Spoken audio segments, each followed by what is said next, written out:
So Hare Krishna, everybody. Welcome back to our Gita Gyan Day 5. And let us get started. So hopefully we can finish on time. So dedicated to His Divine Grace, A.C. Bhaktivedanta Swami, Srila Prabhupada, Founder Acharya of the International Society for Krishna Consciousness, also known as ISKCON. So we say this prayer.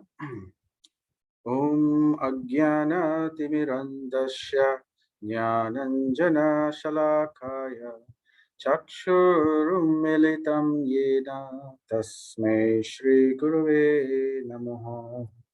Shri Chaitanya Namo Om Vishnu Padaya Krishna Prastaya Bhutale Srimate Bhakti Vedanta Swami Niti Namine Namaste Saraswate Devi Gauravani Pracharine Nirvisesha Sunyavadi Paschatya Deshatarine Jaya Sri Krishna Chaitanya Prabhu Nityananda Shri Advaita Gadadhara Shri Vasadi Gaura Bhakta Vrinda.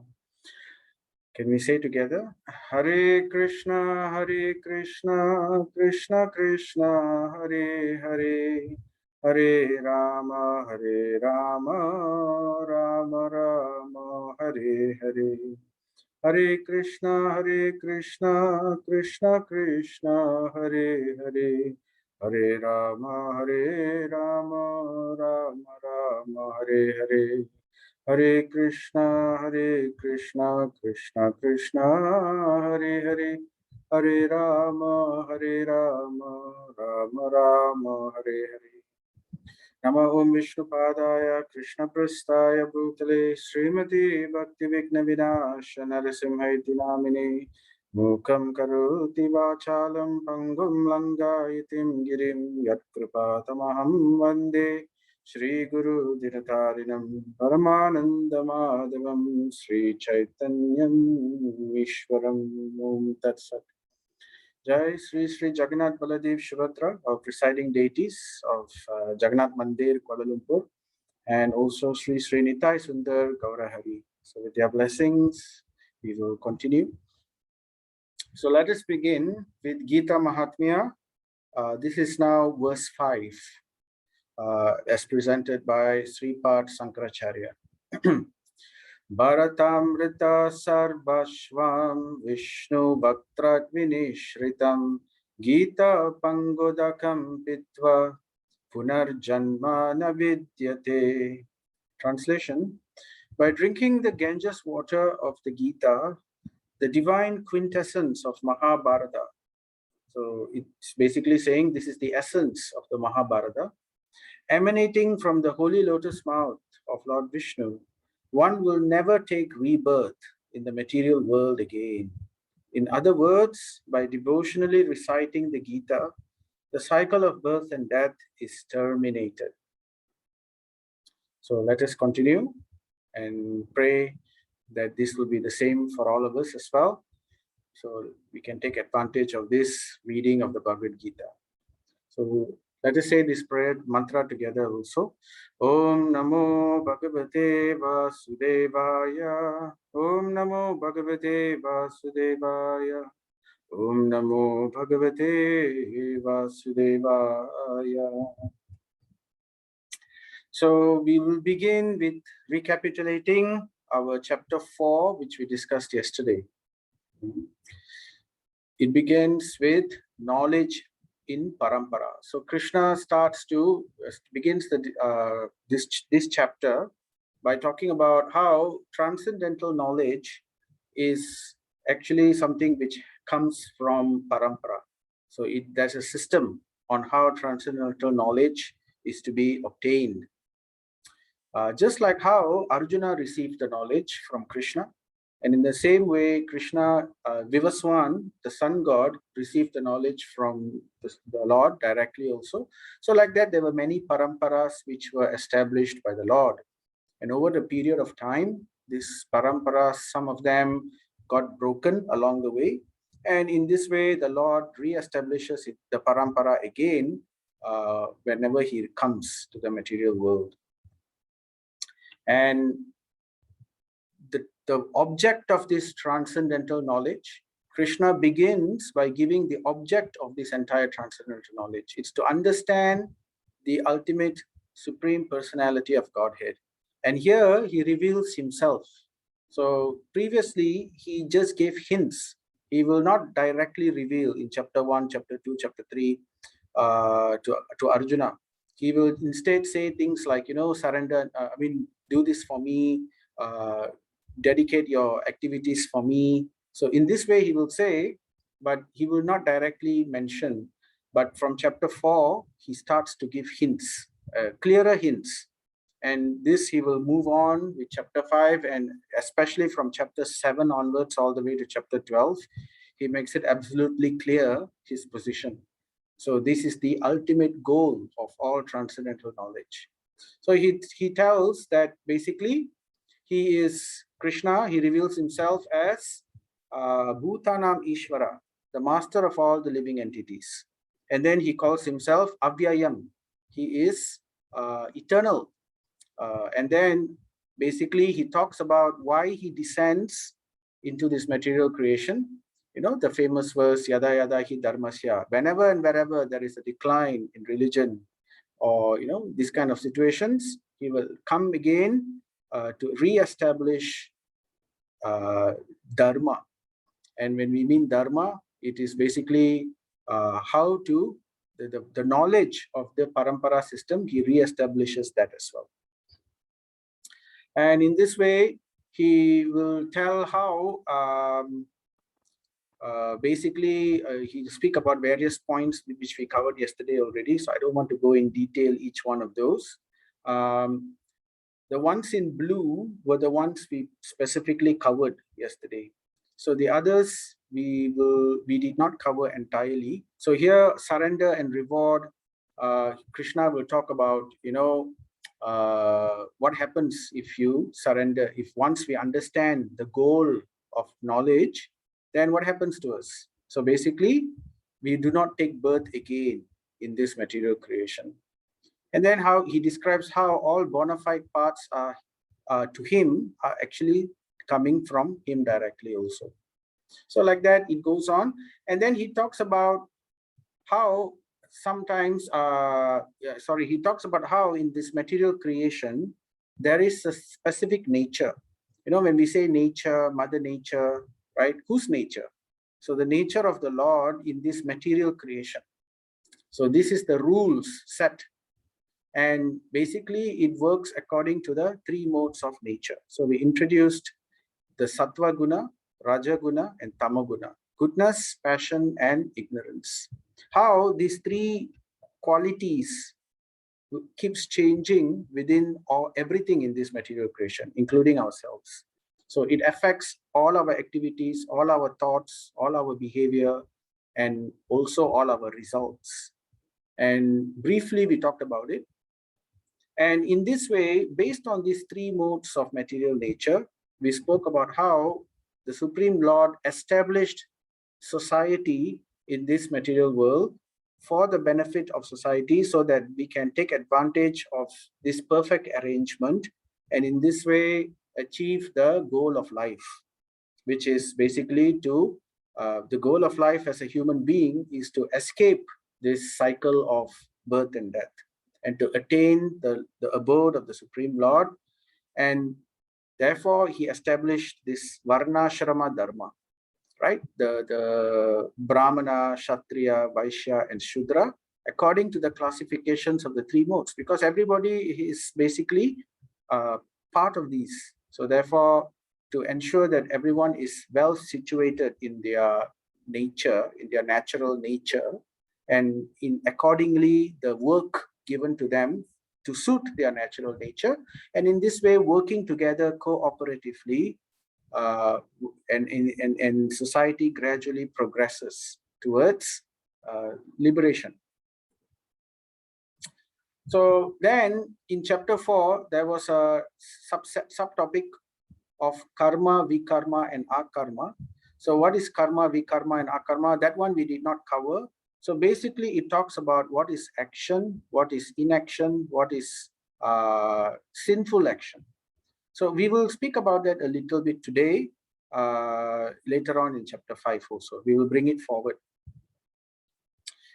And once all this is settled, Krishna is saying, if once one knows what is actual action, what is sinful action, so one will learn to stay away from this, and in this way progress in the path of yoga, and eventually they move from karma yoga, the lower level of karma yoga, and they will move to the next level, which is jnana yoga.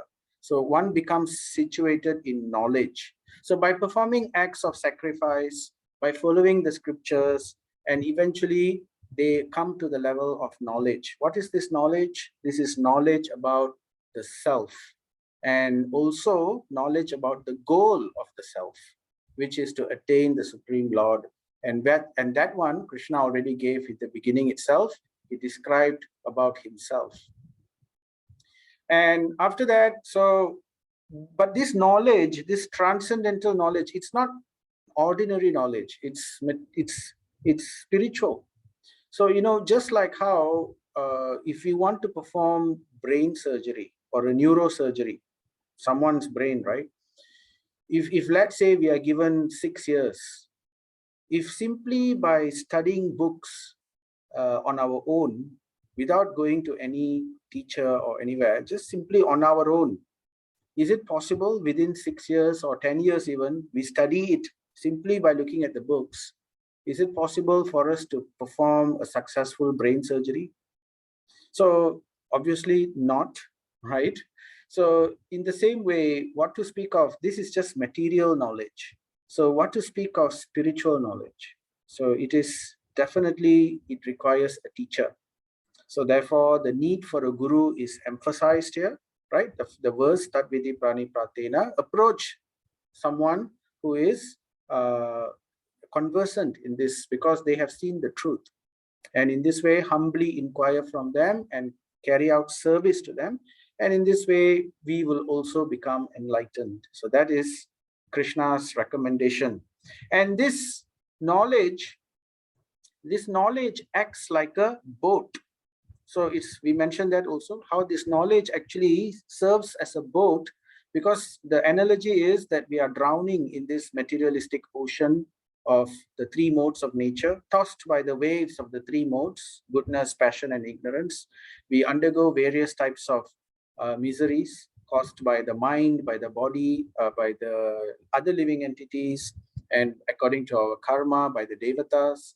So in this way, we are being continuously tossed, and we are moving through birth after birth after birth, experiencing the sorrows of birth, disease, old age, and death. So therefore, the spiritual, the Supreme Lord gives us this jnana via medium of the Guru, and it's like we get saved from the drowning ocean, and we get placed on the boat. So it's not done yet. We are just simply placed on the boat. At least there's a huge relief. One is able to actually breathe, and one is actually able to survive. So in this way, this boat of transcendental knowledge is capable of bringing a person situated thus across this ocean of material misery towards the other side, which is the spiritual abode. And then, and Krishna says, this is basically to get to this platform of transcendental knowledge. It is the mature fruit of all mysticism. So if at all anybody is performing any kind of activity, any kind of spiritual or mystic activity, it is basically to come to this level that we are able to understand that we are the self, that we are not matter, we are not this body, and there is a connection between the self and the Supreme Lord, and how to understand this connection and use and achieve the lotus feet of the Lord. So this is basically the understanding of transcendental knowledge. So then after that, Krishna goes on in chapter 4 to speak about the fruit of knowledge. So at the end, so the fruit of mysticism is knowledge, transcendental knowledge. But what's the fruit of this knowledge itself? By getting this transcendental knowledge, what will we be able to achieve? So Krishna says in 439, we did not cover this yesterday, but I'm just going through for you. So Krishna talks about how by attaining this knowledge and realizing it, one attains supreme spiritual peace. And how do we achieve this? By what? This knowledge will give us the understanding, and by this way, by controlling our senses and by suitable dedication, one can attain this. There is a process for it. So these processes will be described by Krishna further in chapter 5. And Krishna also reiterates that this is never for the faithless. So that means he's indicating that Shraddha or faith is of utmost importance. So even in chapter 4 also, previously he had mentioned that he reciprocates according to our surrender. So to the extent that we are reciprocating with the Lord, to that extent Krishna reciprocates back with us. So faith is an integral part of spirituality. And then how this transcendental knowledge works to destroy all doubts. So it's like a cyclic process. As we perform these processes, our faith increases, and this faith destroys the doubts, and then it strengthens our faith further. And in this way, further doubts are destroyed, and it further strengthens our faith. So it's a cyclic process of continuous purification. So he ends with this last verse, 442, chapter 4. Therefore, the doubts which have arisen in your heart out of ignorance should be slashed by the weapon of knowledge. So this transcendental knowledge is very, very powerful. It is able to destroy our doubts and clear away our ignorance, and in this way propel us towards spiritual liberation. So then after saying all this, interestingly, Krishna, he didn't tell Arjuna, okay, so after giving you all this transcendental knowledge, he didn't ask Krishna, okay, now please hit the books, go and open the books and go and study. Instead, what does he say? He says, armed with yoga, O Bharata, stand and fight. So he tells Arjuna, don't be, impractical. Do your duty. Now, according to what I have just mentioned to you, with this knowledge, adjust your consciousness accordingly and continue to do your duty. So this is again the key point which Krishna has been mentioning for the last few chapters. He adds on to it and gives more and more meaning to this integral point. So these were the key topics, key takeaways yesterday. The importance of parampara was stressed, and how Krishna is the Swayam Bhagavan, the goal of all knowledge, and how working with knowledge is better than simply performing sacrifice without understanding the knowledge. So this is a higher level. So Jnana Yoga is higher than Karma Yoga. And then he mentions the need for a guru, talks about Varnashram and the three gunas, and he speaks about the glories of transcendental knowledge, how it is so wonderful. It can remove illusion, and it acts like a boat, and it puts us in the path towards spiritual understanding and liberation. So with that, we will move on to chapter 5. So chapter 5 is entitled Karma Yoga still, right? But now it is adjusted action in Krishna consciousness. What does that mean? Because here, if you recall, the last verse in chapter 4, after giving knowledge, Krishna is telling, armed with yoga, O Bharata, stand and fight. So he's recommending action.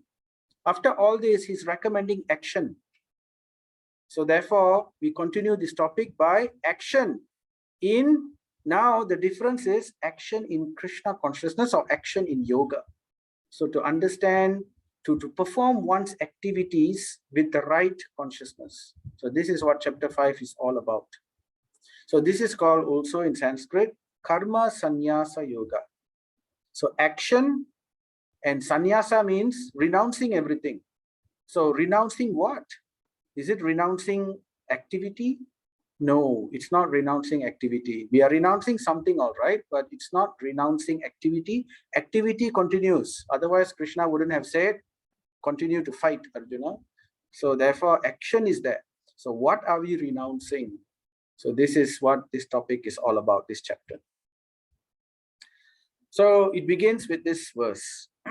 Arjuna uvacha Sanyasam karmanam Krishna punaryogam cha samsashi yat shreya etayor ekam tanme bruhi sunischitam. Arjuna said, O Krishna, first of all, you ask me to renounce work. So Arjuna is a little confused.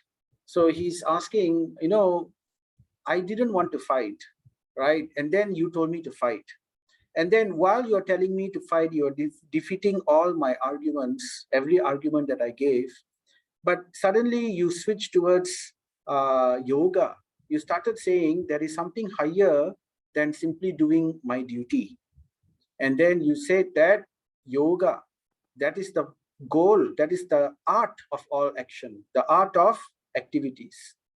So then in yoga, you spoke about how someone in yoga is, situated in knowledge, he's equipoised, he's peaceful. So after mentioning all these things, and then you ask me to fight again. So I am confused. So therefore, Arjuna says, first you ask me to renounce work, right? To become, to not actually continue my duty. So it says here, Sanyasam karmanam Krishna. So Arjuna is saying, Krishna, you're telling me to take sannyas. Sannyasa karmanam, that means renounce activities. And then after that, you're telling me punar yogam. After that, punar. After that, you're telling me yogam cha samsasi. So perform yoga. And this yoga is defined as performing action. So this is what Arjuna says. First you tell me this, and then you are recommending me to work with devotion. Then you are saying, do my activities, continue my fighting, but now adjust it according to what Krishna has just spoken in chapter 4. In consciousness of Krishna, in consciousness of the Lord, in yoga, in other words. So what does that mean? So, and then again, you recommend work with devotion. So then Arjuna will ask, so here we show a picture of how working with devotion is. So basically, one does not work according to our own whims. We work, we do our duties, but the understanding that we gave earlier in chapter 3, if you remember, we dedicate it towards the Supreme Lord. We do it for his pleasure. So therefore, what was Krishna's pleasure here? He wanted Arjuna to fight. So therefore, he is telling Arjuna, fight. So doing that, therefore, with the understanding, previously it wasn't with the understanding. He was simply fighting, okay, I need to fight. But now it is with the understanding that I need to fight to please you, Krishna. So that is activity in Krishna consciousness. So therefore, Arjuna is asking, now will you please kindly tell me definitely which of the two is more beneficial? So this is the question. Which is better, sannyasa, which is, once one has attained knowledge, right? Or is it better to work in yoga or devotion? So if you remember in chapter 2, right, Krishna is telling Arjuna, go beyond fruitive activities, go beyond karma kanda, right? Don't simply fight to gain kingdom. Don't simply fight for dharma, right? This is all karma kanda, pious activities. Fight because simply you need to do your duty, but at the same time, do not be attached to its results. Don't worry about the gain or loss, but one should be attached to doing one's duty. So work for duty, that is the beginning of yoga, karma yoga. We heard this, right? in summary in chapter 2. And then he went on to say about how doing this yoga will bring you to divine consciousness. Krishna told that to Arjuna. So this is the purpose of why one needs to act in this way. But after that, in chapter 3 also, Arjuna became confused. That was the first confusion. He is telling Arjuna, Arjuna is telling Krishna, if to be yogi is better, why should I fight? But Krishna answers, yoga doesn't mean that you don't do your duty. You don't, it's not escapism. It's not that you say that I don't want to do this. Let me just go somewhere and perform something else entirely.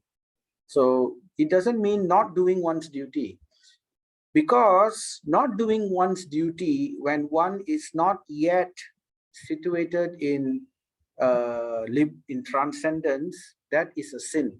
Until one becomes transcendental, one becomes liberated, if one doesn't do one's duty, it is sinful. So therefore, and even if one is transcendented, even if one is liberated, Krishna says even perfected souls perform their duty simply to set an example. Why is this very, very important? So this point Krishna stresses because he knows that in Kali Yuga, especially, there will be lots of problems in this aspect if this is not stressed properly. So therefore, we will speak about the concept of Falgu Vairagya. Falgu means false. Vairagya means renunciation. False renunciation. So what is false renunciation? So Krishna didn't want false renunciation to take place. So here I'm showing you a picture of the river Falgu. So this is a Falgu river. It's a real river. It's in India. And it's called Falgu river. Falgu means false because at one look, this river looks like as if it's part of land, and you know, this area all looks like it's land, and this area looks like it's water. So if somebody steps on this area thinking that it's land, they will sink. Apologies. Let me just mute you. Don't mind, please. Okay. Right. So therefore, if somebody steps on this land, he may sink because he thinks it's actually land, but it's not. It's water. There are a lot of. It's how the river looks like. So this is called the Falgu river. So in the same way, it's deceptive. It looks like it's land, but then it's not. So, and then there is also an example which is given, the example of the crane. Here I'm showing you the picture of the flamingo, but it's all the same anyway. Crane, stork, flamingo, what do they do? If you see the crane, it looks like as if it is very renounced. You can see here, what is this crane doing? It looks like it's meditating. And on top of that, it's meditating on one leg. You know, it picks up its leg and only one leg it's standing on, and it remains like that, very still, eyes closed, body not moving, and behaves like as if it is meditating. So this is called Falgu Vairagya, false meditation. So like that, there might be people in Kali Yuga who will put on a show in this way, but actually what is running in their mind, just like what is running in the mind of this bird, it stands in one leg because it wants to trick the fish. When the fish in the water sees this one leg, it will think that it's a stick or some kind of a tree or a plant. So it will, the fish also knows how to avoid the legs of the stork. You know, when it sees only one leg like that, it thinks it's a stick, not moving. So the fish will come near. As soon as the fish comes near, this bird will strike, and then it will gobble up the fish. So this is Falgu Vairagya. So therefore, in Kali Yuga also, there will be lots of false gurus or false teachers who pretend to put on a show, and then but the real purpose is basically to get, you know, followers, to get name, fame, glory, money, sense gratification. It all becomes material. So like that, there's also another situation. This is like the monkey. The monkey also looks very renounced, you know. The monkey is vegetarian. It doesn't wear any clothes. It sits on the tree. It lives on a tree. It looks like it's like as if it's very renounced. So in the same way, people might also be like that in Kali Yuga. They may put on a show, they will act in a very renounced manner. But actually, what's going on in the monkey's mind? So the monkey, though he appears like this, he keeps many, many female monkeys. So therefore, it's like a big harem where the monkey enjoys sexual relationship constantly. So this is also called Falgu Vairagya. So the scriptures give us these examples to warn us against premature renunciation. So this is what awaits people who renounce prematurely out of frustration, out of disappointment. So this is called renunciation in the mode of ignorance. So later on in later chapters, they will talk about it. So, right. So therefore, even perfected souls, to avoid people to follow in these footsteps, they set perfect examples. Just like how we have heard the story of Maharaj Ambarish. They don't, like even Lord Ram, he came and set the perfect example. He did not come and show, we should all just go to the forest or do, this kind of things. So in the same way, this is what's happening. So, and then in chapter 4, we heard about how by performing these sacrifices, right, it purifies. What's the purpose of performing all these sacrifices? So the activities of the duty itself is a sacrifice. So by performing this in this consciousness, it purifies the person, develops detachment to the person who is doing this, and it leads one to knowledge. And this knowledge will be the key towards liberation. So, and let me try to summarize these points again in a model. So it's hopefully it's easier to understand. So in the beginning, Arjuna will ask, right? So based on his confusion, right? The confusion here. Now, will you tell me which of the two is beneficial? So therefore, Krishna, he answers earlier in chapter 3. I have already explained that there are two classes of men who try to realize the self. We mentioned this before, right? So in this path, it begins with karma yoga. It begins with action. One doesn't renounce artificially. We don't want falgu vairagya, false renunciation. So we begin with karma yoga. So this is the recommendation of Krishna. No premature renunciation. So in this yoga path, there are two paths.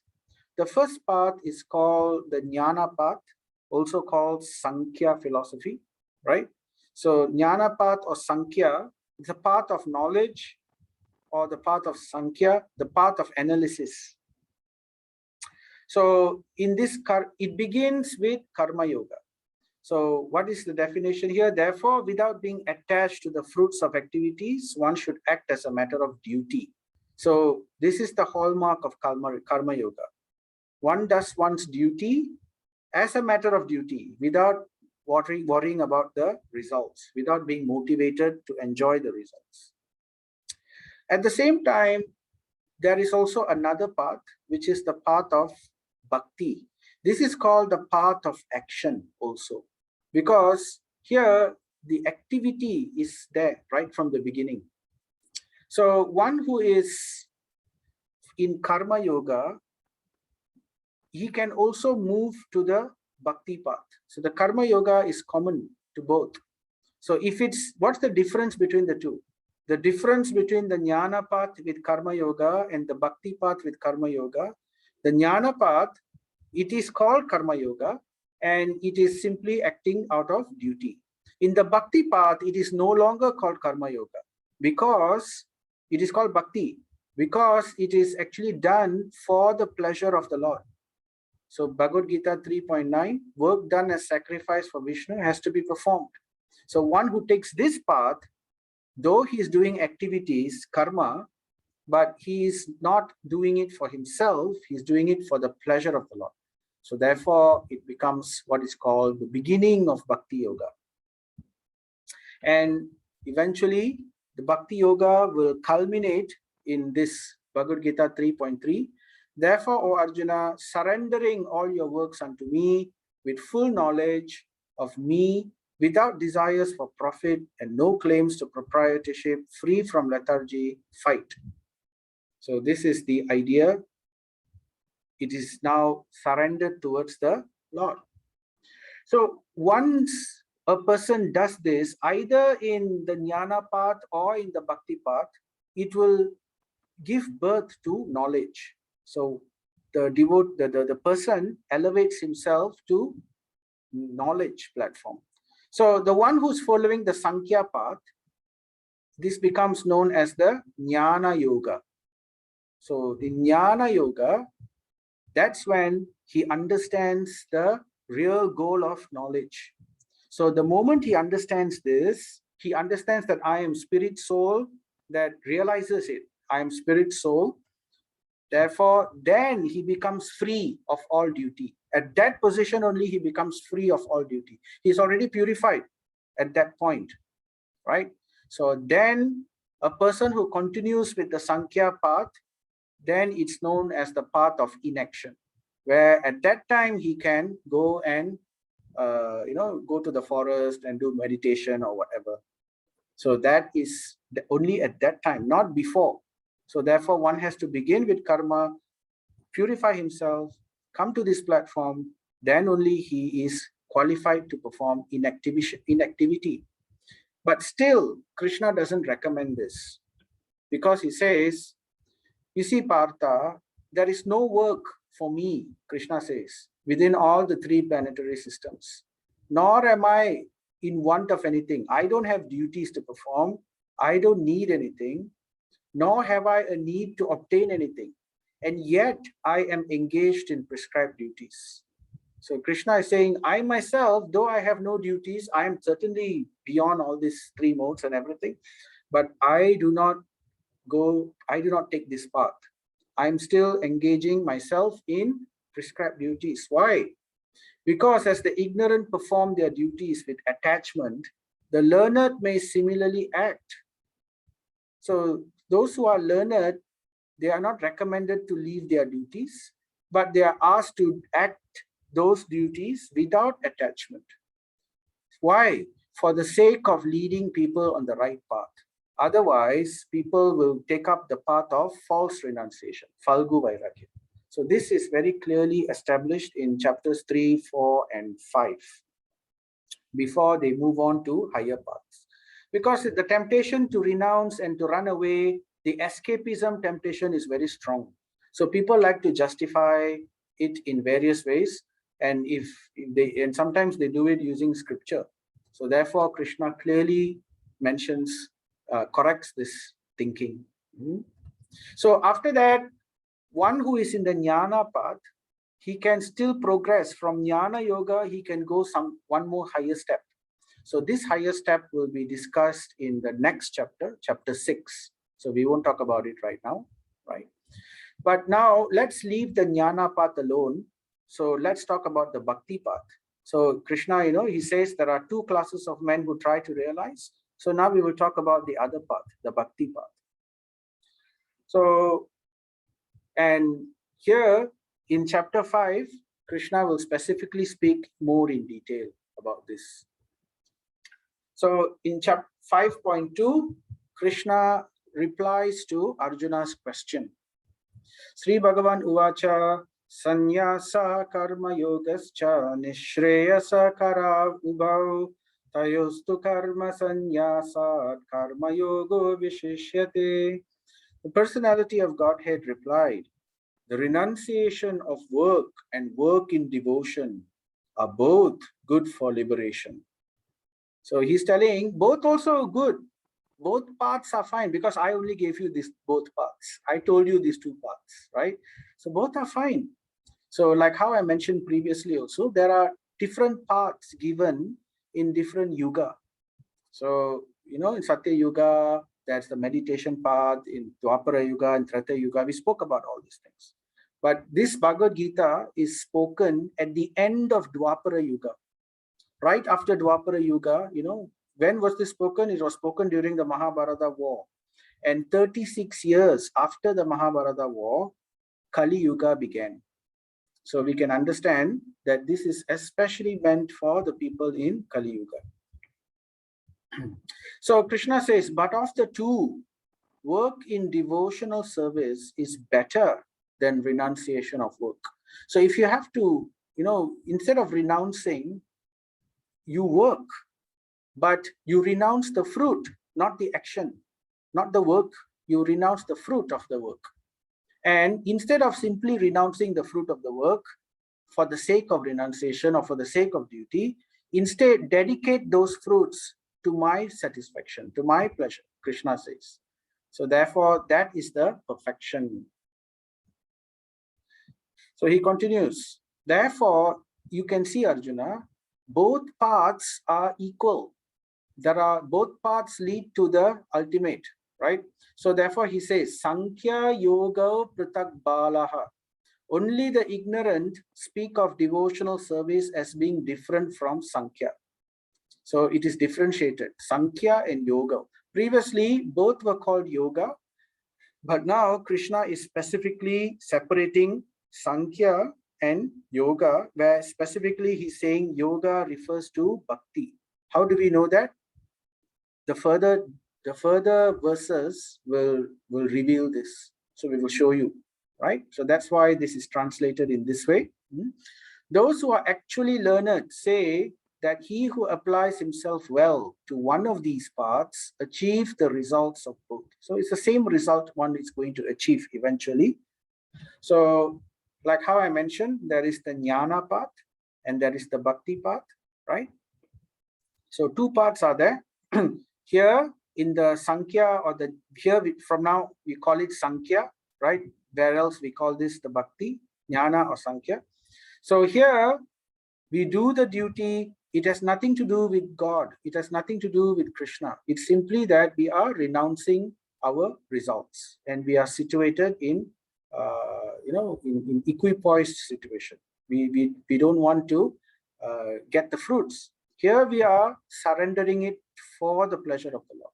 So this is where the pleasure of the Lord comes into. It's a service, seva, right? So that's why it's called bhakti. So Krishna in chapter 5.5, he continues, one who knows that the position reached by means of analytical study, which is Sankhya, can also be attained by devotional service. The same goal is attained eventually. Sees things as they are. So this is the real person. So they don't fight. People who want to follow the Sankhya path, and then there are people who want to follow the Bhakti path. Both also eventually leads to it. It's just a matter of why people choose this path and why some people choose that path. There is a reason for that. So that's why both paths are given. We won't talk about the reason now. We will speak about that later in chapter 8.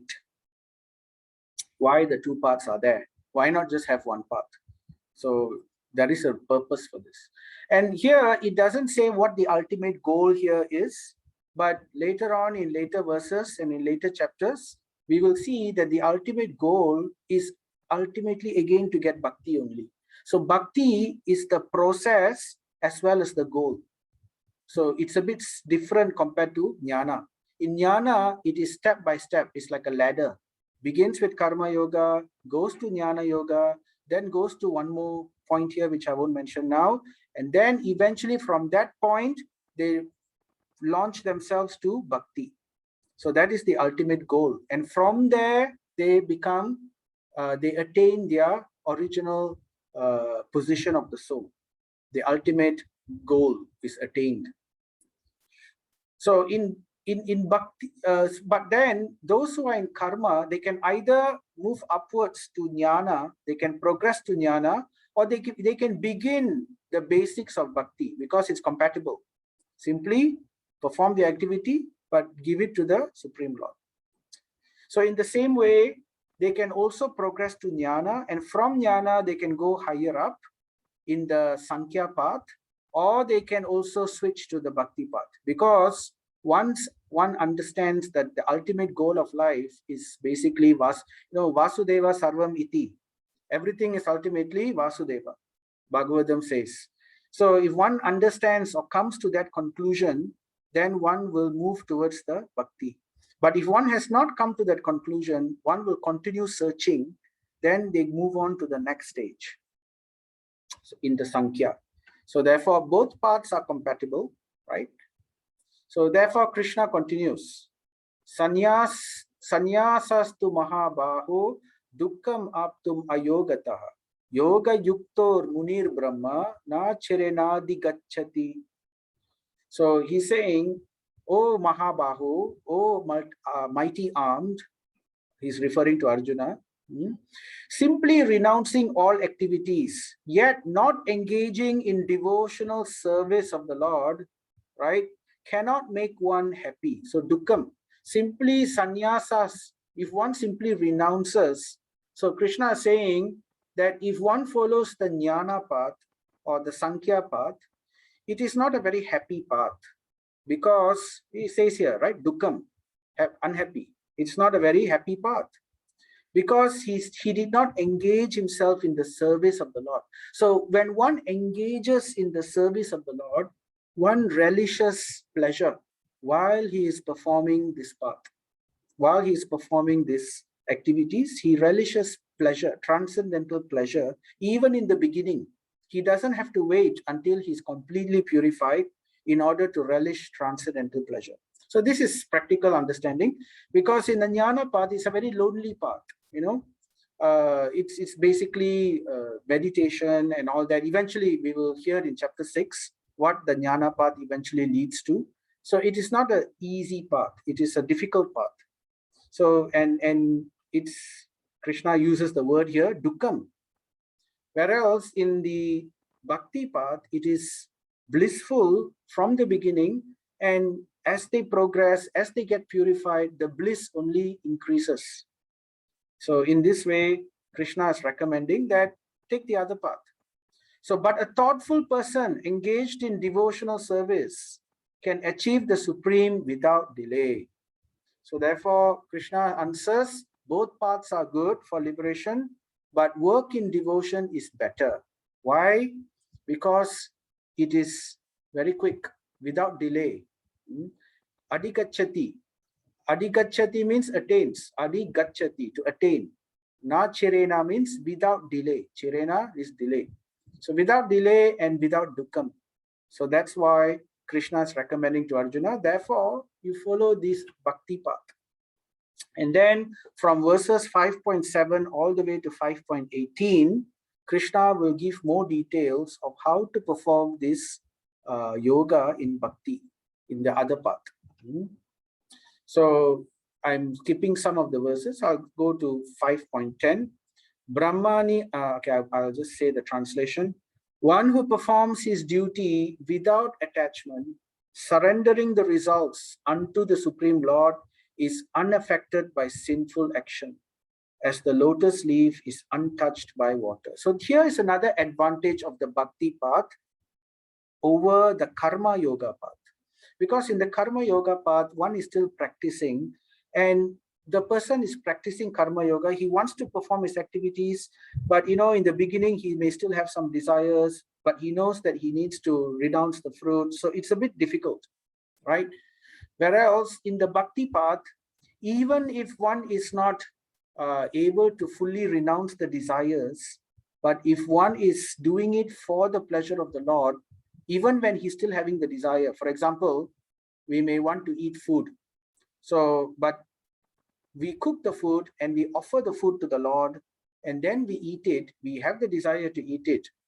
But then that food because it's been offered to the Lord, it becomes prasadam, and in this way it becomes purified. So therefore, when we eat that food, although it is for our desire, it does not affect, it does not give reaction for us, because every activity gives a reaction, right? Newton's law, right? Every action has an equal and opposite reaction. Newton's third law. So therefore, but if it is following the bhakti path, it will not give reaction, even in the beginning stage. So we are protected. Why we are protected? Because we have taken shelter, or trying to take shelter of the Lord. Whereas the other path is independent of the Lord. One doesn't want to have anything to do with the Lord. One simply tries to perform yoga according to, he wants to be independent. So he's not surrendering to the Lord. So therefore, the path of bhakti is also called the Pushti Marga. Marga means the path, and Pushti means surrender, the path of surrender. Whereas the other one is not the path of surrender. It's like independent. I can do it on my own. So that consciousness is there. Okay, I'll give you a way to do it on your own, Krishna says, but it's not so easy. Whereas if you do this way, you have my blessings.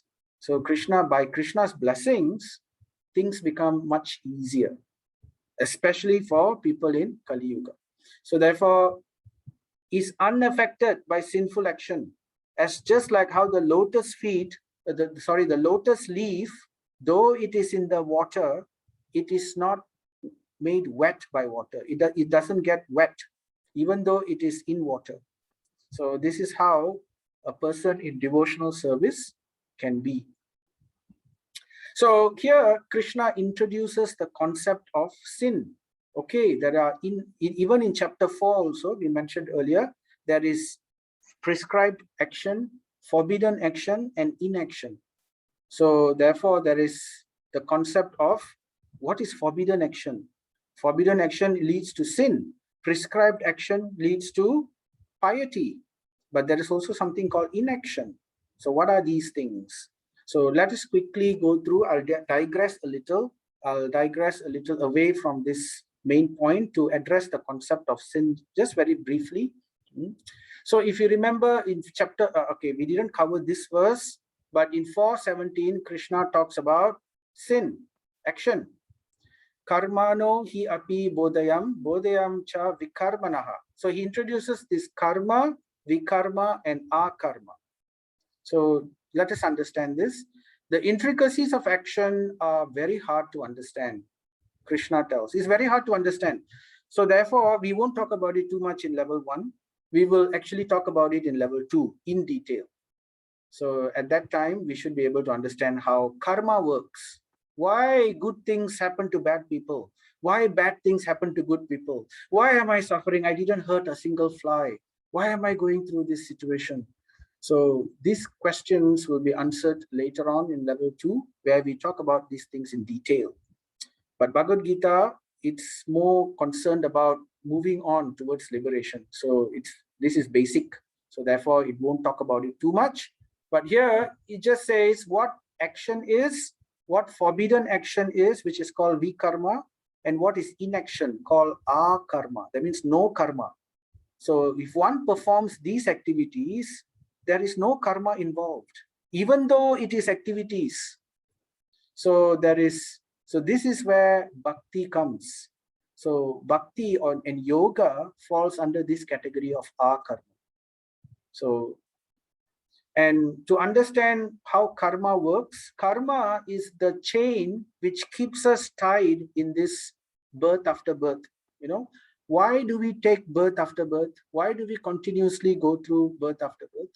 So it is due to desire, karma. Karma is lust. So due to our desires, we perform activities. And due to lack of knowledge on what activity should be done and what activity should not be done, we get caught up in karma, which is like the network of chains which holds us. And each activity leads to a reaction. So there are good activities lead to good reaction. Sinful activities lead to sinful reaction. And in this way, it gets, again, we get affected by the reactions. We have certain, impressions. We have certain desires, where do these desires come from? So therefore, it is based on our previous reaction. So in this way, it's a cycle. Cycle. And in this way, we go on taking different species of life after life after life after life. So what is capable of breaking this chain? So our karma can break this chain.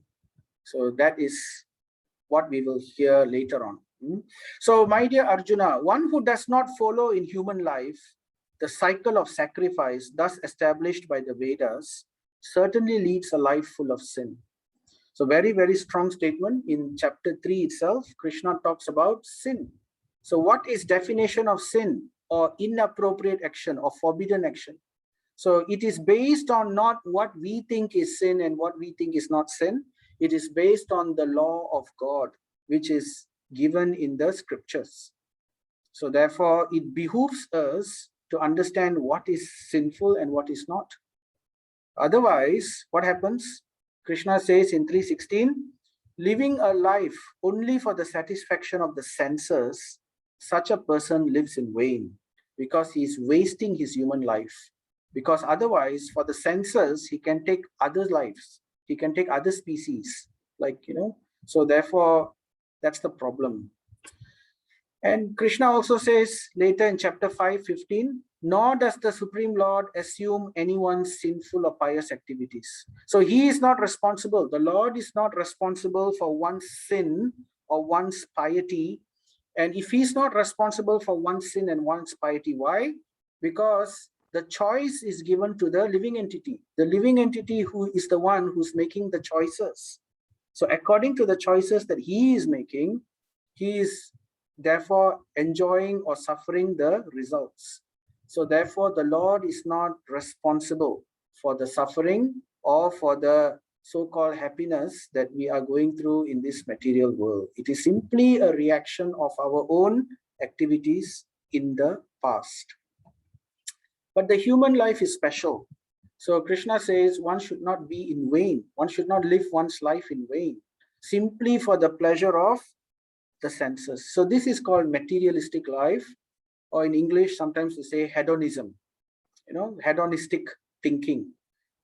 When people think that, enjoy, why do you care about anything else? Don't worry about responsibility, don't worry about anything else. Everything exists for your pleasure.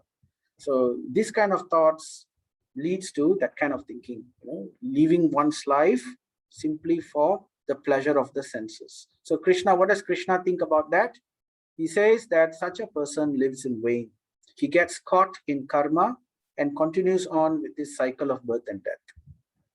So this is the wisdom of the Gita. So in human form of life alone, we have got developed intelligence to discriminate between right and wrong and lead responsible lives. Because in animal life, in plant life, in other lives, we cannot discriminate what is right and what is wrong. So therefore, how to speak about religion? A dog cannot understand religion. A dog cannot understand what is right and what is wrong. So a human being can. So therefore, the scriptures tell us, if we engage in sinful activities as defined in the scriptures, right? And broadly speaking, what is considered sinful activity? Sinful activity is having its root in the 4 pillars of our dharma. So irreligion, there are 4 things in irreligion. Everything else can be boiled down to these 4 things, broadly speaking. So what are these 4 things? Right? It is himsa,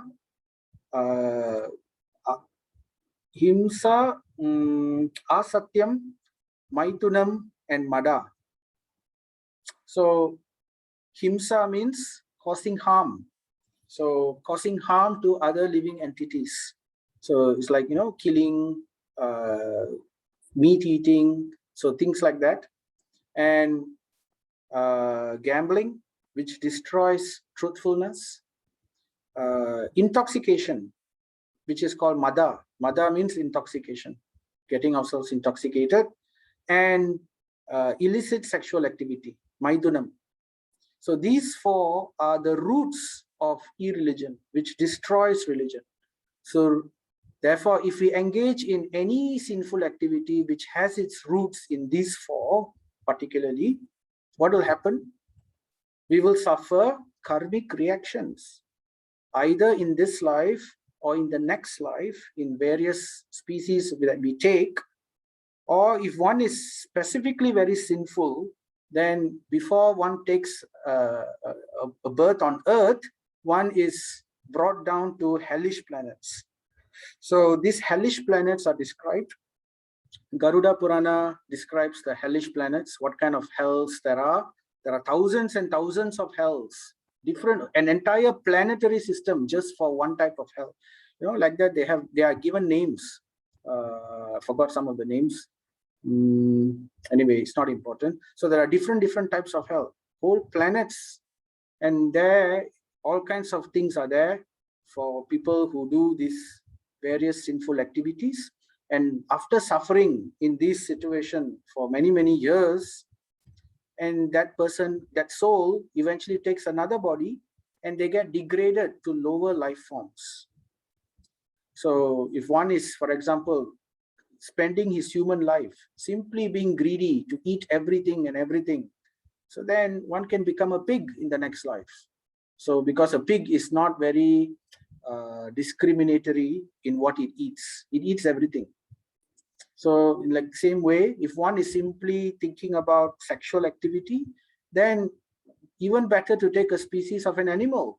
Why does one has to worry? Nowadays in human life, one has to do so much in order to attract the opposite sex.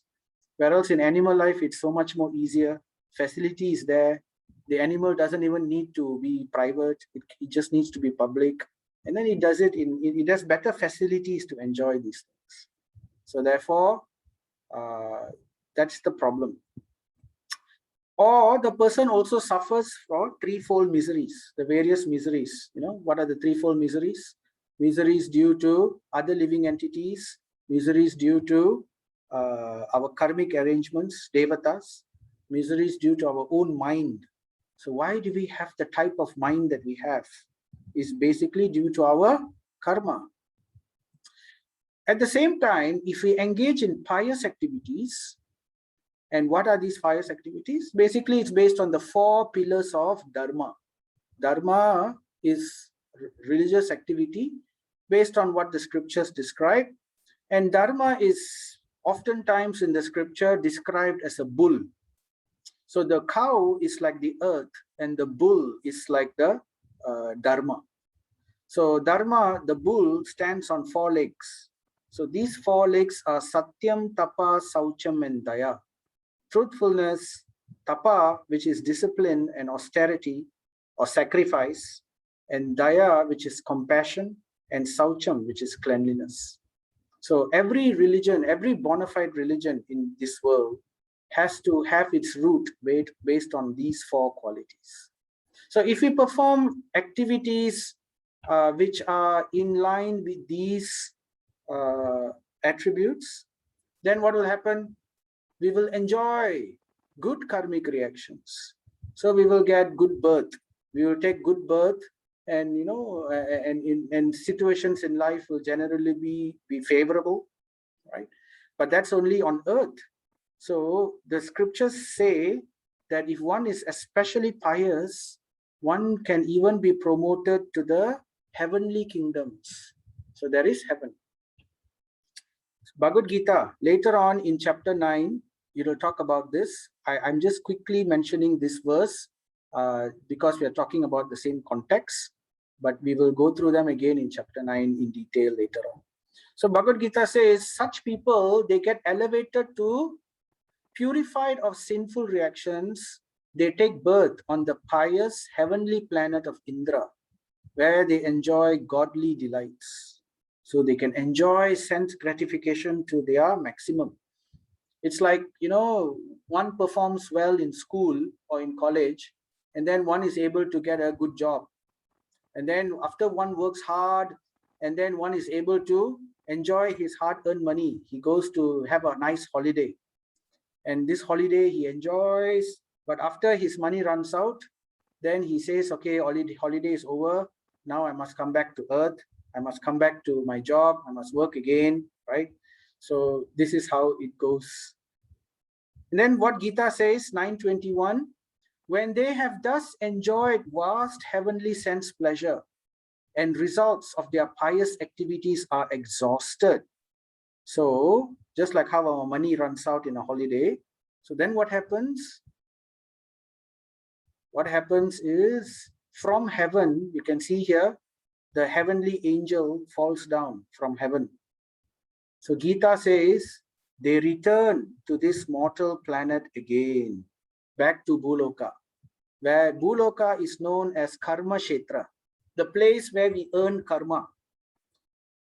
heavenly planets are enjoyment, places of enjoyment, where the pious or those who have acted piously are promoted there, and they enjoy, they get their reward, and then they come back down. And then in this way, those who have been sinful, they get punished, they go down. And then after exhausting their sinful reactions, then they come back.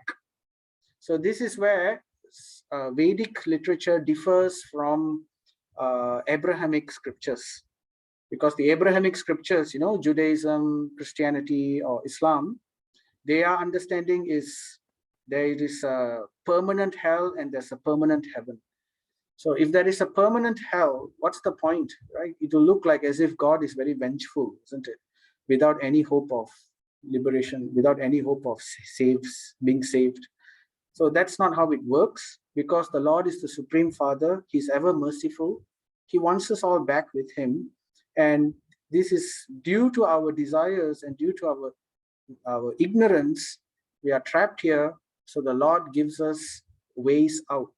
He gives us, okay, if you want to enjoy, okay, enjoy, follow my rules according to the scripture, then at least you will go to heaven and things like that and enjoy a good life, at least materially. But, you have to be careful. If you make a mistake, then there is hell waiting. There are lower species. There is a great danger for taking birth in these situations. So in the end, what happens either way, whether they are doing pious activities or whether they are doing, now, pious activity is not spiritual activity. There is a difference. Pious activity is good activity, being nice to people, performing charity. So these are pious activities. It is not spiritual, because spiritual activity is defined as that activity which liberates one from cycle of birth and death. That is spiritual. That is called akarma, right? So we have sukarma, which is pious activity. We have vikarma, which is sinful activity. And we have akarma, which is no activity. Simply by doing this activity, one doesn't get karma. In fact, it releases one from the karma. We'll talk about this in more detail in level 2. So 921, those who seek sense enjoyment by adhering to the principles of the 3 Vedas achieve only repeated birth and death. Krishna says in 921. So then what is he telling us to do? So Krishna in 2.5 itself, he gave a hint. One who is engaged in buddhi yukta, that means in activity of intelligence, rids himself of both good and bad reactions, even in this life. So there is possibility to be free of this karmic cycle, this karmic chain. So therefore, what's the way to do this? Buddhi yukta, right?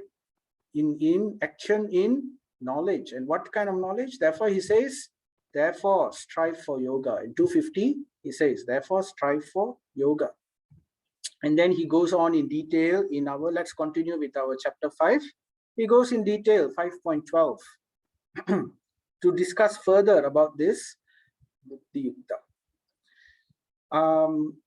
Yukta karma phalam tyaktva shantim apnoti naishtikim ayuktaha kama karena phale shakto nibhadyate. The steadily devoted soul attains unadulterated peace because he offers the result of all activities to me. Whereas a person who is not in union with the divine, who is greedy for the fruits of his labor, becomes entangled. So this is what I've just mentioned just now. He mentions. So he's telling Arjuna, do yoga, right?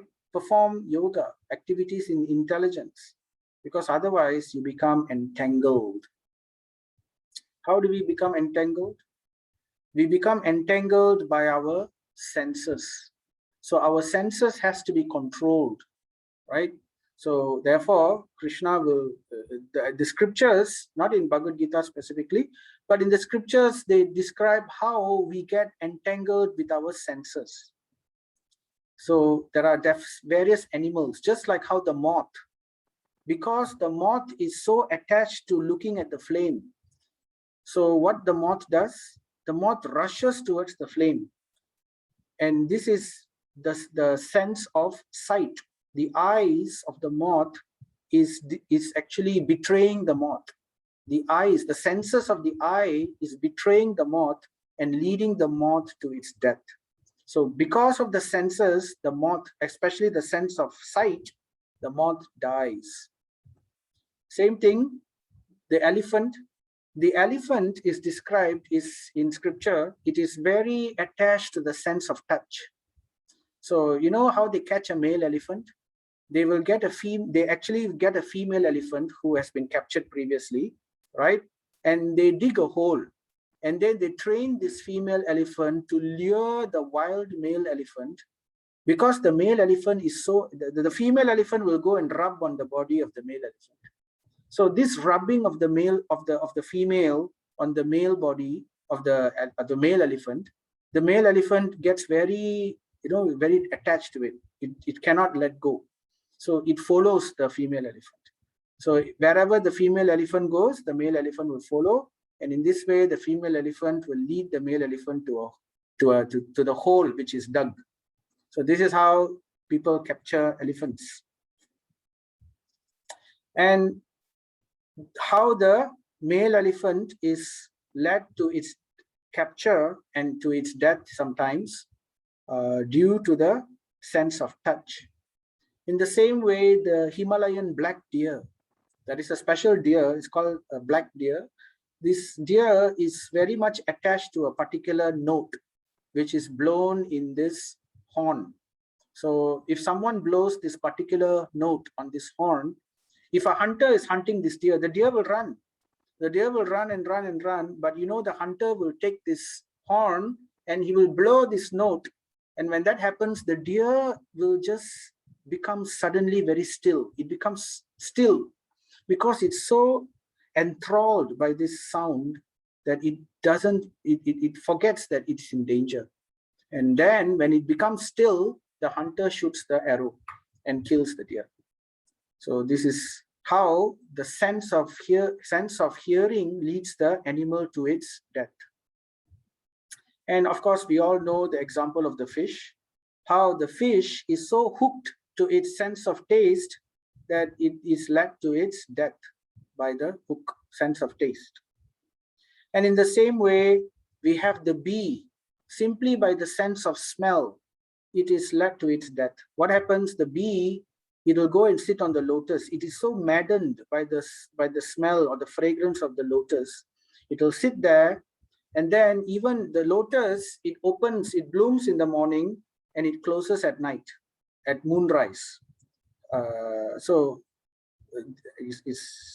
And in this way, the bee, though it knows that it needs to go back, it's so maddened and intoxicated by the sense of smell that even when the flower closes its petals, the bee remains within and it becomes suffocated and it dies. So in the sense of smell led to its death. So we do not want to fall prey to the senses. So therefore, all these senses, therefore Krishna says, right? Krishna says in this here, an intelligent person does not take part in the sources of misery. So what are the sources of misery? The senses will eventually lead to our misery. So we have to control and regulate them. There are two parts to this, how it's done, either through devotional service or through renunciation. So the path of Sankhya is a very painful path. It's basically renouncing. So a person in that, one who takes up to that process, they will give up, and it's not easy. Whereas in the path of bhakti, one does not have to give up. One simply has to dovetail it for the pleasure of the Lord. Use it as a sacrifice to the Supreme Lord. And after that, it becomes purified. So in this way, it becomes easier. So it says, such pleasures have a beginning and an end. The sense pleasures have a beginning and an end. So the wise man does not delight in them. So one learns to control them. And one learns to look at other sources of pleasure, spiritual sources of pleasure.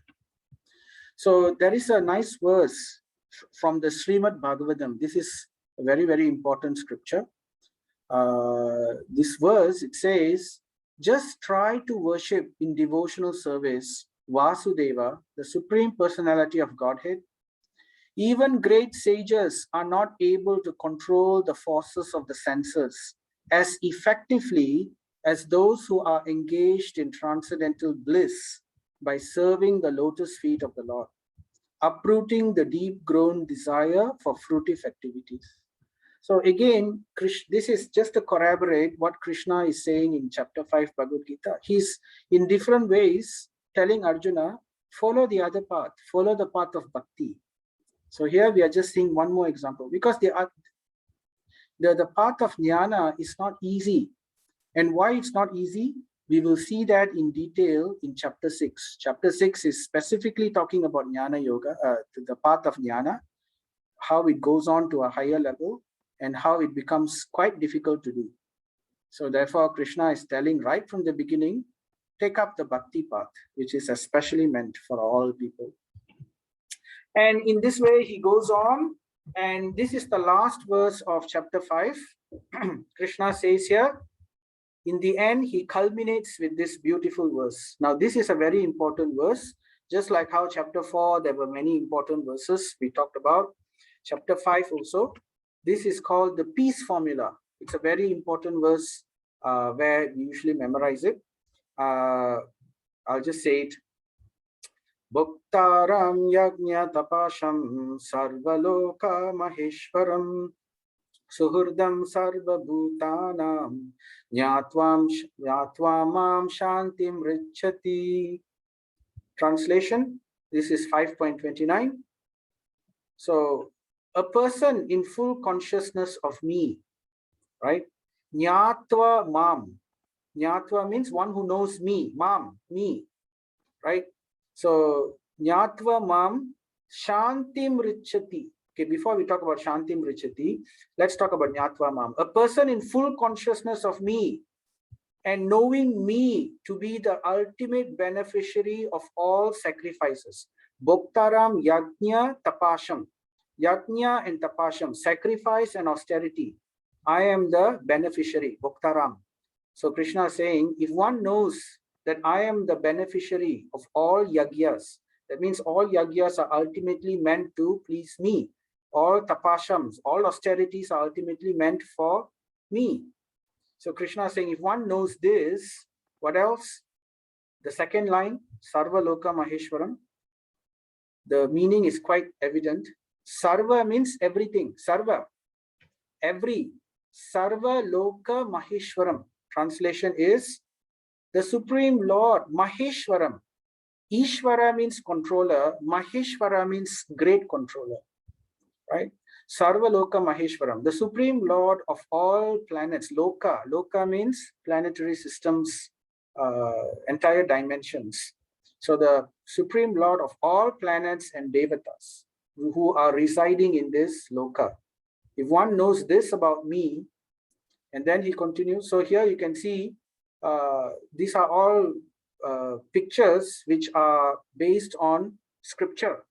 So if you read Srimad Bhagavatam and various other scriptures, there are descriptions of how Brahmaji, this is the Brahma Vimohana Leela. This is a Leela, pastime of the Lord. And then here, this is how when Lord Krishna took birth in Nandagram, in Vrindavan, Lord Shiva came to take blessings of Lord Krishna. So in this way, we can see there are many, many situations where we can understand Sarva Loka Maheshwaram. Krishna announces this over here. So, right, what else? And the third line, Suhurdam Sarva Bhutanam. Sarva Bhutanam means all living entities. So Krishna says here, and I am the benefactor and well-wisher of all living entities. So if one knows this about me, if one knows Nyatva Mam, that I am the beneficiary of all yajna and tapasas, and if they know that I am the Lord Maheshwaram of all the lokas, and if one knows that I am the well-wisher, the ever well-wisher of all living entities, right? Then what will he get? What will he attain? So before we talk about that, here I'll just talk about this picture. This is the pastime of Sudama, Sudama the Brahmana. If you don't know the story, never mind.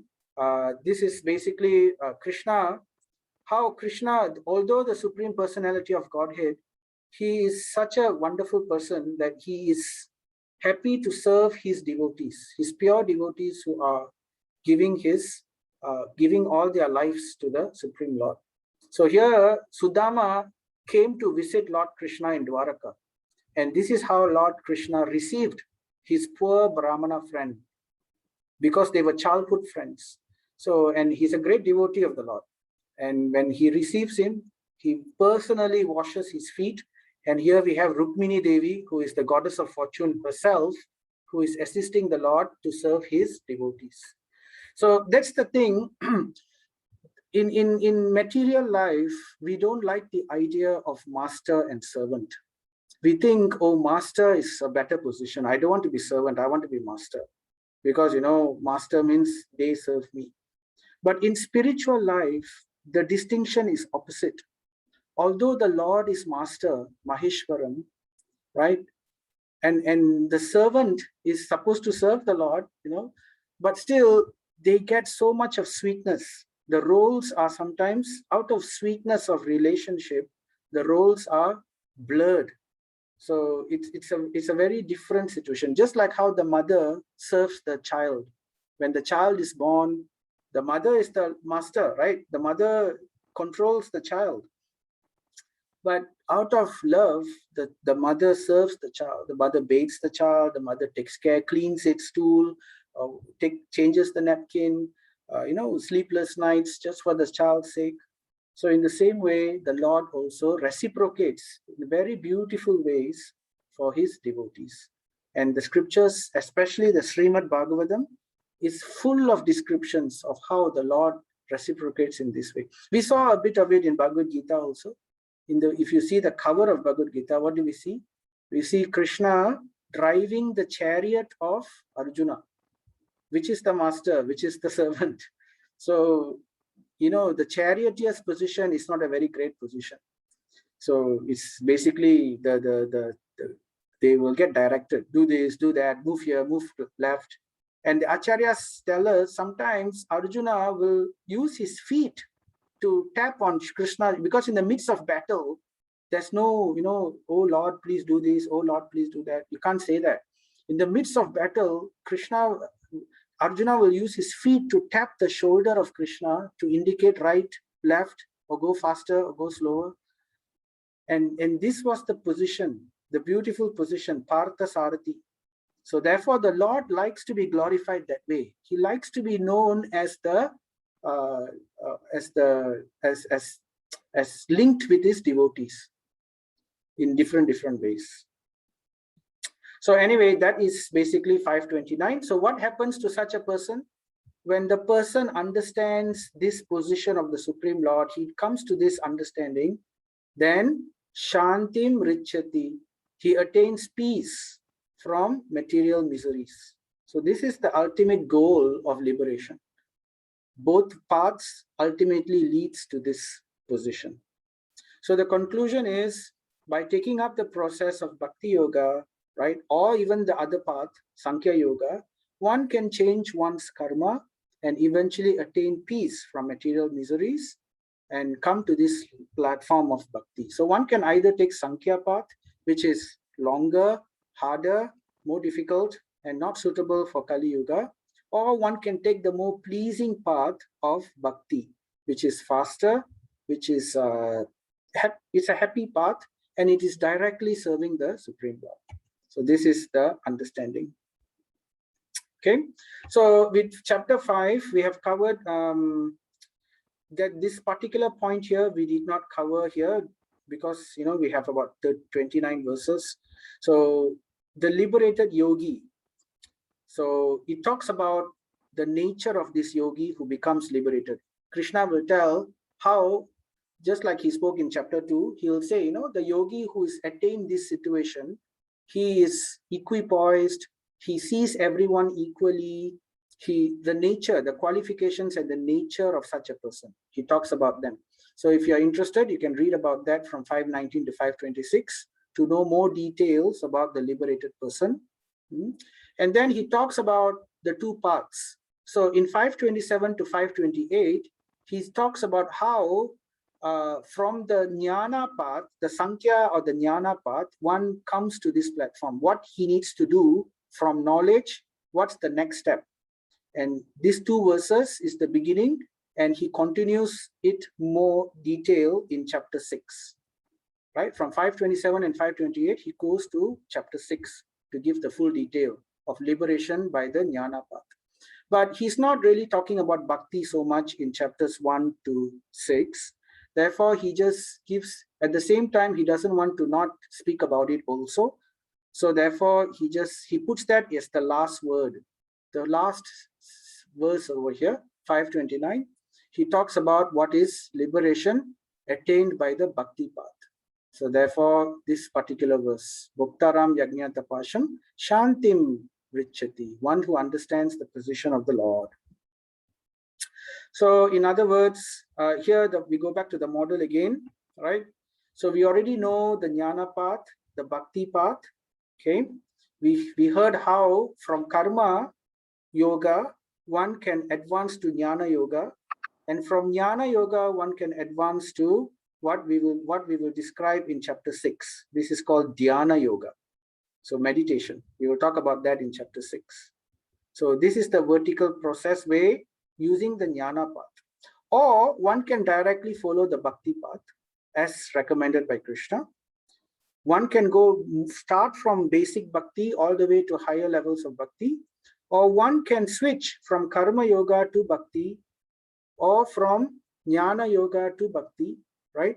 And in this way, one can also move laterally as well as vertically. So it's flexible.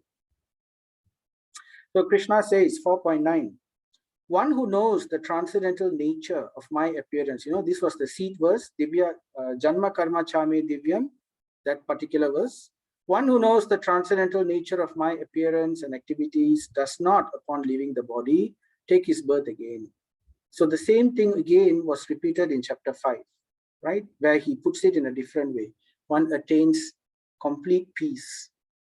So here for chapter 4, Krishna says they will attain my abode.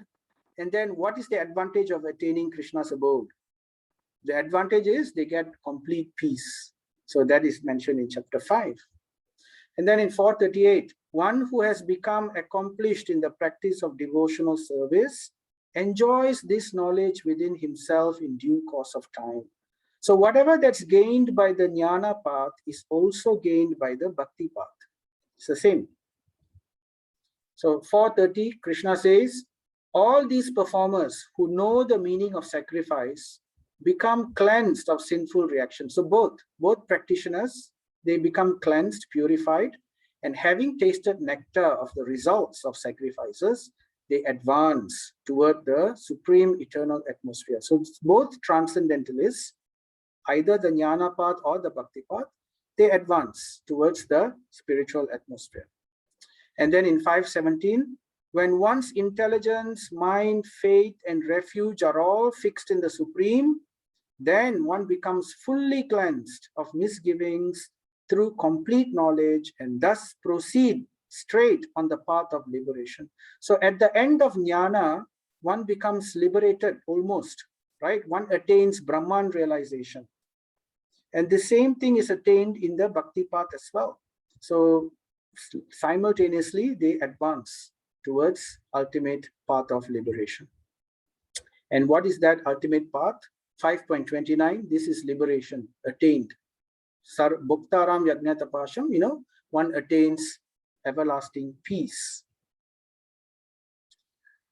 So we already know there are two paths, right? So one is attained by jnana and the other is by bhakti, okay? So in chapter 2, 5.2, Arjuna asked, beginning of this chapter 5, which is better? So Krishna tells, both are good, but of the two, take the devotional path. So to illustrate this point again, I'd like to give a story to end this topic today very quickly. This is a pastime of Krishna in Vrindavan. You can see the Vrindavan is a forest, it's still there. And what happens is usually Krishna and Balaram, when they will leave early in the morning to go and herd the cows in the forest. There are 12 forests in Vrindavan. So like that, they will go to different forests, they will enjoy picnics, they will play with their friends, they will do all kinds of things. And then in the evening, and at the same time, they will kill various demons that come. And then in the evening, they will go back home, back to Nanda Maharaj and Mother Yashoda. And then this goes on like this. So one day, Krishna and Balaram, they were hungry. They finished eating all their food, which is given by their parents. And out of hunger, the boys, they are looking. They are telling Krishna, okay, what do? We don't have any more food. We have to go back home. Then Krishna says, no, it's not necessary. You just go over to the village nearby. There's a village nearby. And in that village, there are a group of brahmanas who are performing yagya in order to please the Supreme. So you go there and then you beg for some food from them, because in the yagya, usually they will put nice foodstuffs. They will take fruits, they will take cooked items, and they will put it into the fire. They will put ghee, they will put yogurt, they will put milk. So go and beg from them some food and then tell them it's for me, and then see what happens. So therefore, these boys, they went to see this, went to the next village. The bunch of brahmanas, they were performing a very serious Vedic sacrifice for the pleasure of the Supreme. And they asked for the food. But these brahmanas, they were not inclined to give, because they did not know who was the ultimate beneficiary of the yagya. Yagnya tapasham sarva loka maheshwaram. So they did not know who was the ultimate beneficiary of the yagya. So they did not want to give. They were a bit, we have not done the yagya and everything, but they didn't want to say no also, because to decline someone who's begging, especially when somebody is doing a spiritual activity, is not very auspicious. So they didn't know what to do, because the yagya is not completed yet. The boy said, it's for Krishna, the son of Nanda Maharaj. So please give it. So, but the brahmanas didn't want to, and they didn't want to say no also. So they just kept quiet. They just remained silent, because at least they don't say no, but at the same time, they didn't want to give. So after asking so many times and they remained silent, the boys, they went back to Krishna, and then Krishna told, okay, so they are not giving.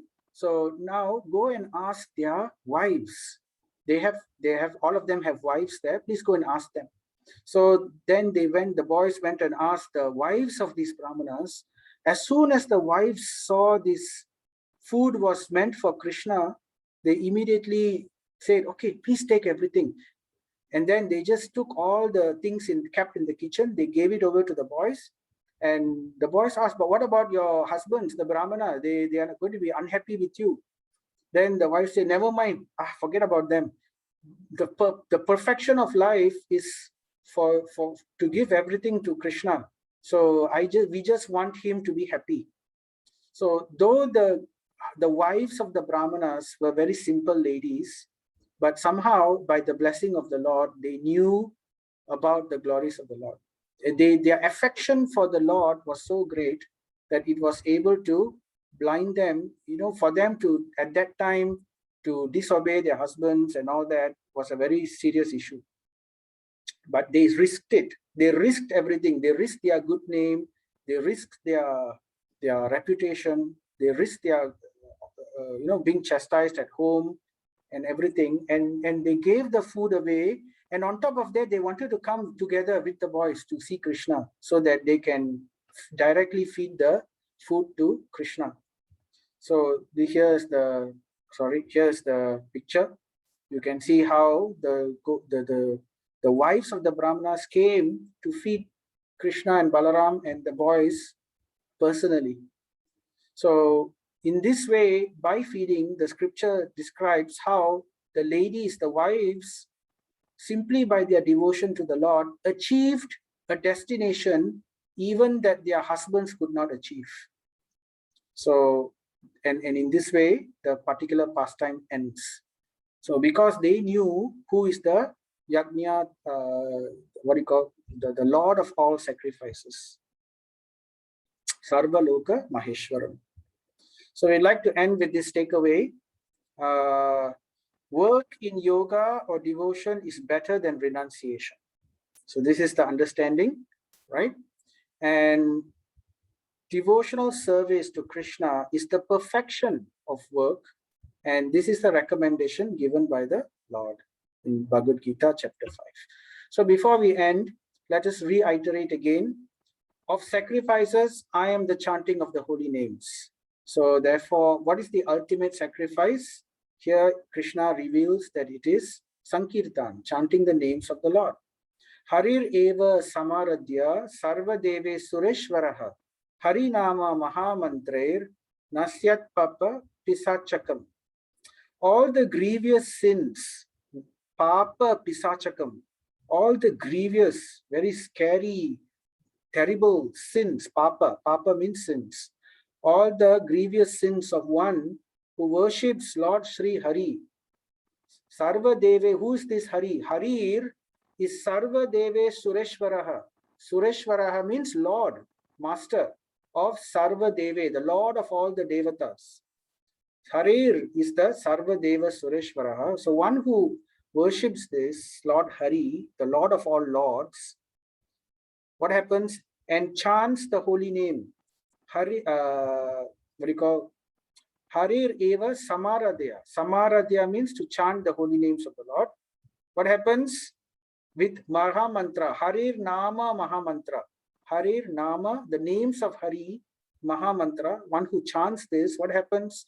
All grievous sins are destroyed. Nasyat Papa, Nashyam. Nasya means comes from the word Nashyam, destruction.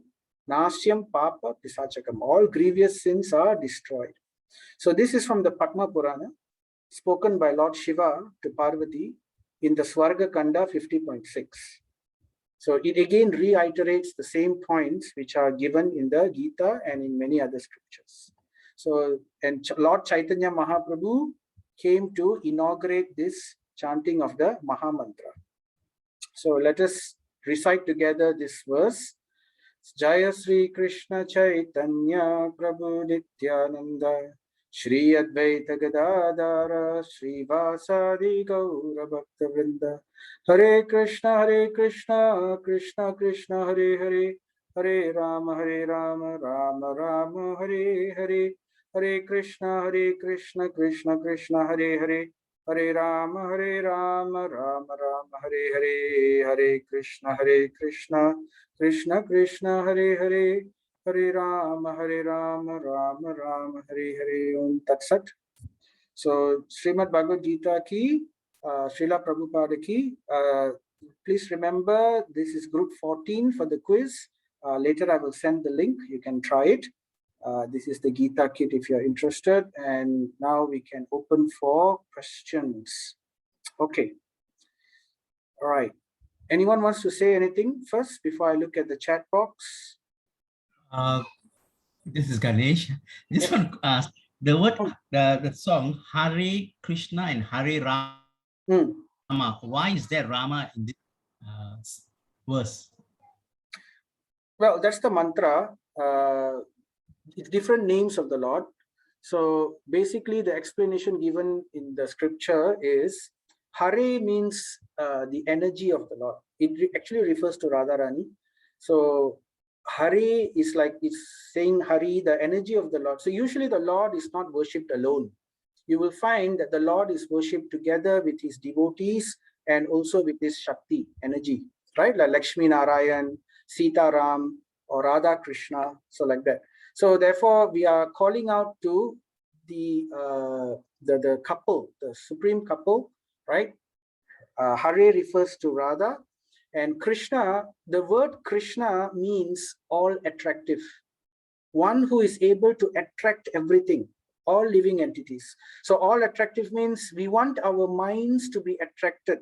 Because when you say mantra, mantra means to liberate the mind. The word mantra comes from manas and atra. So manas means the mind and atra means to liberate. So when we want to liberate the mind, we want to attract our mind towards the Lord. So therefore we say Hare Krishna. By the energy of the Lord, please engage me in Krishna's service. So Krishna is all attractive.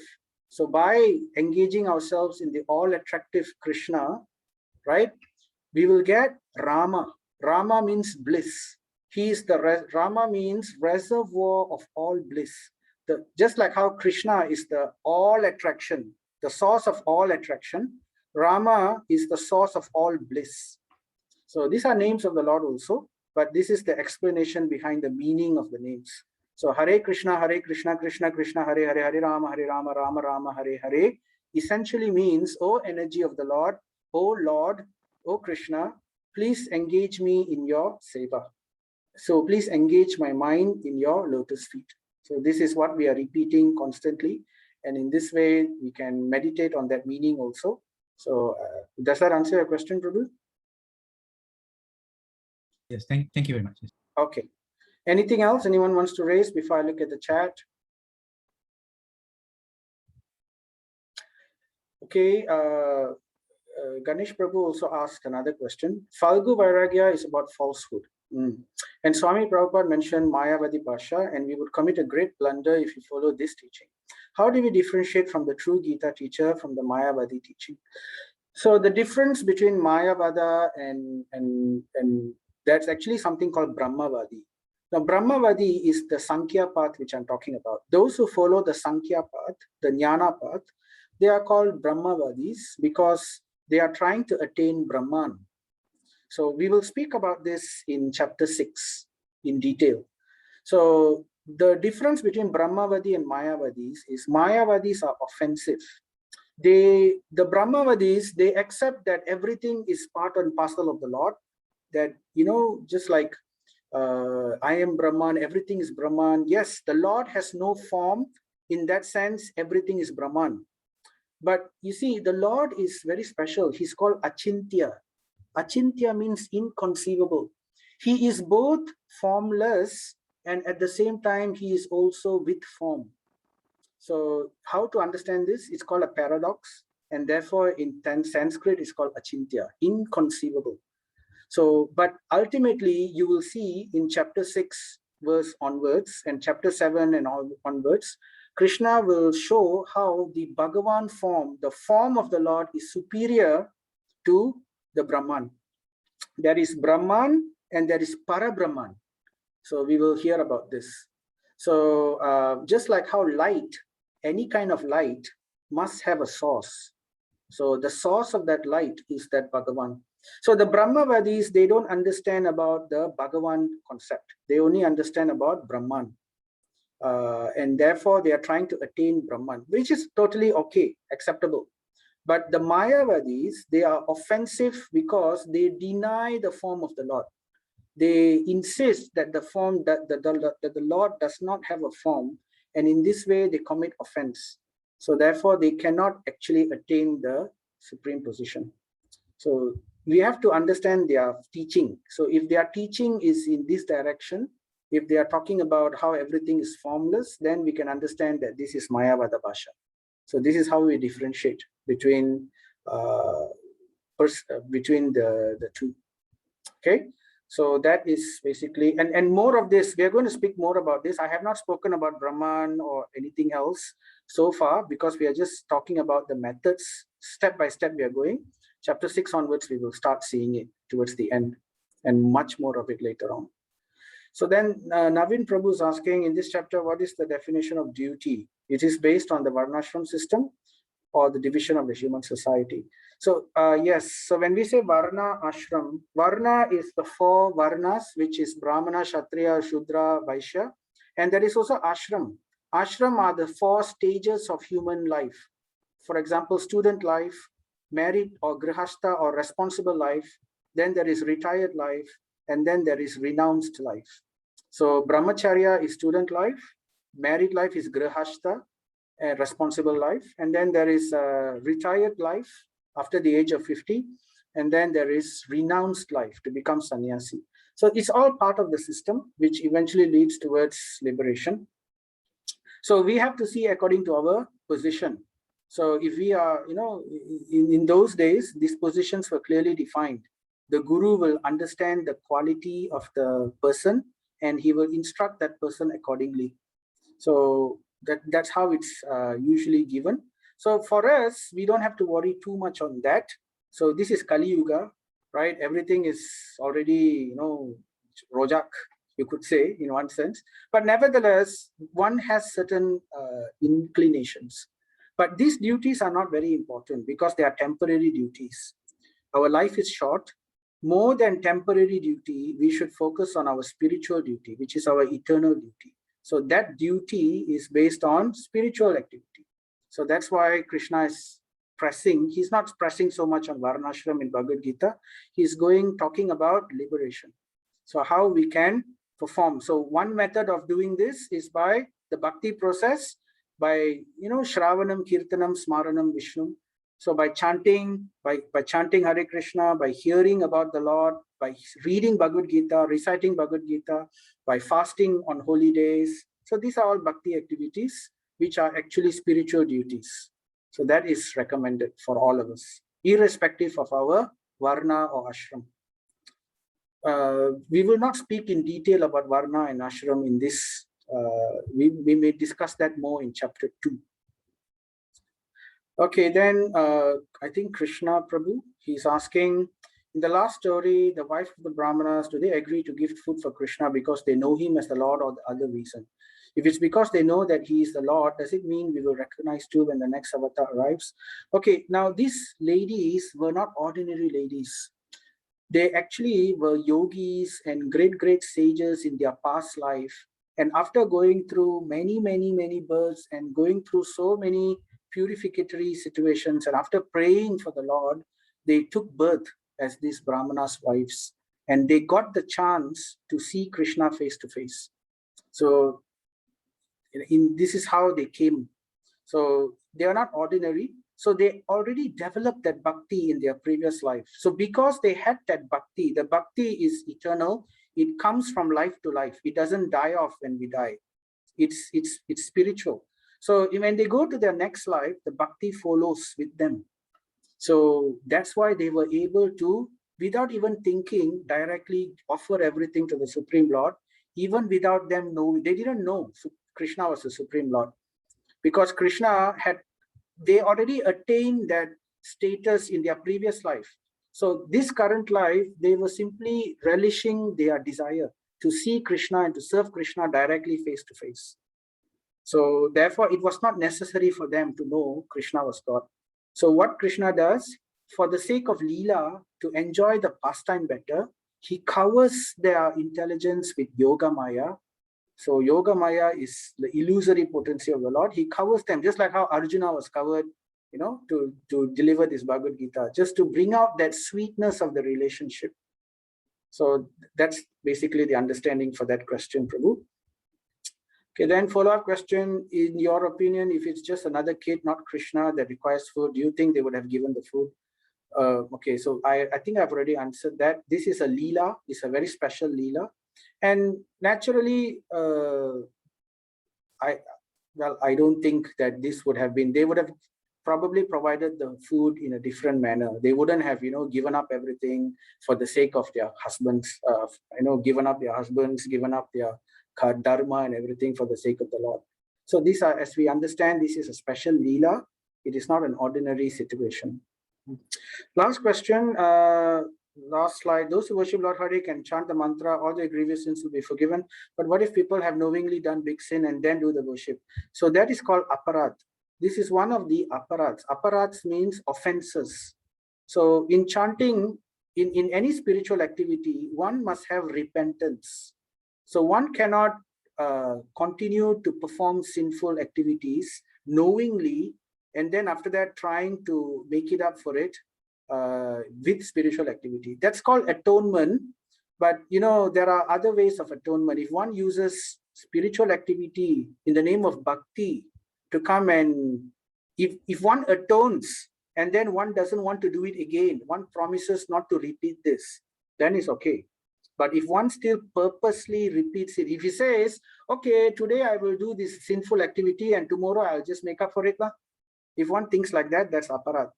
So that one's bhakti gets destroyed. if one behaves that way. So it's not the same. It feels wrong to me. Yes, it is wrong. Similar to one other religion that says people, okay, right. So it purifies. Sometimes people don't realize that they are making sins. So that's a different story. This is when people know that they are sinful and they do this thinking that they will counteract it. That's wrong. So even in other religions also, in this particular religion also, those who are more elevated, those who are more advanced in their understanding, they will not make this mistake. These are those people who are, they are wanting to take advantage of every situation to get what they want. It's there in every religion. So we have to understand this properly. All right. So thank you for bearing with me. It's getting late.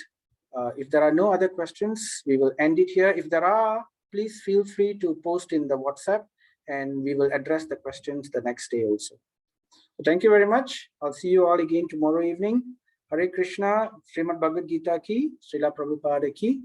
Good evening. Good night. Thank you, Prabhu. Hare Krishna. Hare Krishna. Prabhu, yeah.